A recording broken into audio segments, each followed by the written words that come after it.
महाकारुणिक तथागत सम्यक संबुद्ध को नमन, बोधिसत्व डॉक्टर बाबा साहेब आम्बेडकर को नमन और यहाँ उपस्थित सभी उपासक उपासिकाओं को जय भीम नमो बुद्धाय।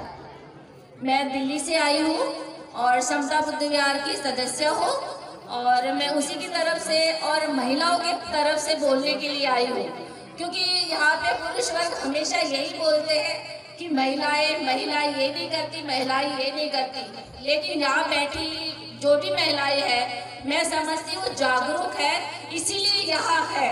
इसलिए इनके लिए एक बार तालियां बजाओ महिलाओं के लिए। बाबा साहेब जो थे, जो हमारे बाबा साहेब थे वो थे, इसलिए हम है कि नहीं है?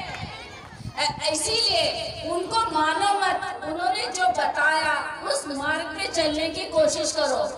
जब बाबा साहेब अमेरिका गए थे तब उन्होंने भारत में तो उन्होंने हमेशा प्रतिकूल परिस्थितियां देखी थी, उनसे जो जाति भेद हुआ था, छुआछूत हुई थी, वो किसी से छिपी नहीं है। जो पहली बार वो ऐसे वातावरण में गए थे जिन्होंने देखा कि यहाँ की महिलाएं, यहाँ के पुरुष बराबरी के हैं, कोई जाति भेद नहीं है, जहाँ मर्जी बैठो, जहाँ मर्जी हाथ लगाओ, उससे कोई उनको फर्क नहीं पड़ा।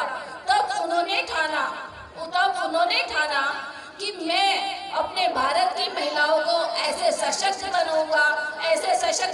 बनाऊंगा कि वो पुरुषों के साथ कंधे से कंधा मिला के चल सके। और जब उनको संविधान लिखने की बारी आई तो उन्होंने वो कर दिखाया। संविधान में हमें महिलाओं को प्रावधान देके उन्होंने हमें अच्छे पोस्ट पे, मैं भी एक ऑफिसर लेवल पे हूँ, हॉस्पिटल में जॉब करती हूँ और सीनियर नर्सिंग ऑफिसर हूँ। तो मैं किसकी वजह से हूँ? सिर्फ और सिर्फ संविधान की वजह से। और संविधान किससे है? बाबा साहेब आम्बेडकर के वजह से। इस बार बाबा साहेब के लिए एक बार जोरदार तालियां बजाओ। जब बाबा साहेब ने इतना कुछ हमारे लिए किया, उन्होंने क्या क्या त्याग नहीं किया हमारे लिए, पूरा जीवन लगा दिया। वो चाहते तो पूरी जिंदगी वो अमेरिका में बैठ के एक वो प्रेसिडेंट भी बन सकते थे, क्योंकि उनमें इतनी काबिलियत थी। लेकिन उन्होंने एक बेड़ा उठाया था भारत के जनता के लिए, हमारे लिए, बहुजन लोगों के लिए। और उन्होंने पूरी जिंदगी, पूरा जीवन, इवन अपने लाइफ भी उन्होंने नहीं दिखा। उनका जो अपना परिवार था, 4 बच्चों की उन्होंने आहुति दी।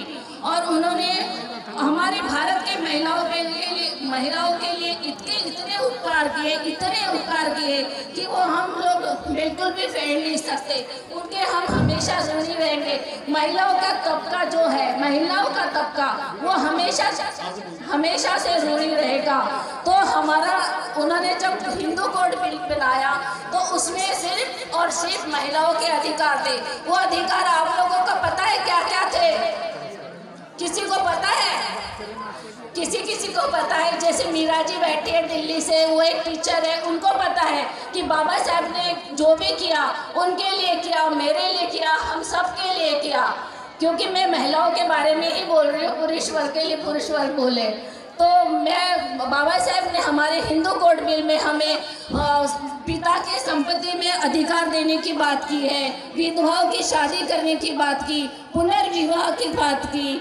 और जिसके बच्चे नहीं होते पहले छोड़ दिया जाता था, उनको तो उल्टा पता नहीं क्या क्या कहते थे, उनको गोद लेने का प्रावधान दिया। कुछ कारणवश वो बिल पारित नहीं हो सका। इसकी वजह से उन्होंने लेबर मिनिस्टर कायदा मंत्री थे, उसे इस्तीफा देके उसके मरणोपरांत ये लॉ पास हुआ। और हमें आज भी जो अधिकार है वो सिर्फ और सिर्फ बाबा साहब की वजह से है। इसीलिए मैं महिलाओं से अनुरोध करती हूँ कि वो जो घर में जो भी करते हैं, जो पाखंडवाद करते हैं, अंधविश्वास से भरे हैं, वो तुम बुद्ध के मार्ग के जिन पर चल के तो देखो, अपने आप डर भाग जाएगा। अपने आप, ना भूत है, ना प्रेत है, ना अंध है, ना विश्वास है। और सिर्फ और सिर्फ बाबा साहब ने जो मार्ग दिया उस पर चल के तो देखो, पंचशील का पालन तो करके देखो, अपने आप आगे बढ़ोगे। और बाबा साहब ने एक सबसे बड़ा और बहुत ही अच्छा मंत्र दिया, पढ़ो, संघर्ष करो, संगठित रहो। पढ़ो का मतलब क्या होता है? पढ़ो का मतलब तुम ये कहो अरे तुम एक बार भूखे रहो, एक बार भूखे रहो। अगर 10 रुपए कमाते हो तो 5 रुपए का एजुकेशन करवाओ और 5 रुपए तुम खाओ पियो। संगठित का मतलब क्या, संघर्ष मतलब क्या होता है? संघर्ष का मतलब ये नहीं कि तुम जाओ, तुम्हारे पास पैसे नहीं है, जाके लड़ाइयाँ करो, बाबा साहब करो। हाँ, तो संघर्ष का मतलब ये होता है कि तुम अपने बच्चों के लिए संघर्ष करो। एक बच्चा तुम्हारे फैमिली से निकलता है, वो भी बाबा साहब का जो हम सोसाइटी को वापस करते हैं वो होता है। मुझे इशारा मिल गया है तो मैं 2 लाइन बोलना चाहूँगी।